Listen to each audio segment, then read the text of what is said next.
حضرات گرامی، ہم بہت زیادہ اس بارے میں ڈر ہیں، اور جس کو جب بھی موقع ملتا ہے وہ سمیٹنے سے جو ہے پیچھے نہیں ہٹتا بلکہ آگے بڑھ کر۔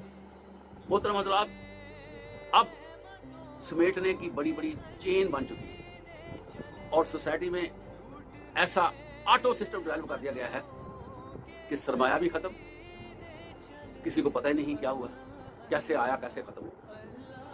حضرات گرامی، یہ جو خیانت ہے اس کے بارے میں بہت زیادہ سخت وعید ہے۔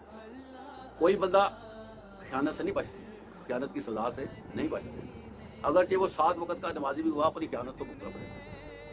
بندہ شہید ہو جاتا ہے لیکن اس پر آگ برستی ہے اگر اس نے خیانت کی، تو اس کو چھوٹا نہ سمجھے، معمولی باتیں نہیں ہیں۔ ذرا ذرا کا حساب اللہ تعالیٰ نے وہاں پر لینا ہے، اور ہم یہ سمجھتے ہیں کہ یہ جو سرکاری مال ہے یہ تو ہمارا اپنا ہی ہے، اور ہم 1 کی بجائے 10 روپے بھی خرچ کرتے ہیں، ہمیں پریشانی نہیں ہے۔ حضرات گرامی، اس کے بارے میں بڑی سوچ کی، فکر کی ضرورت ہے۔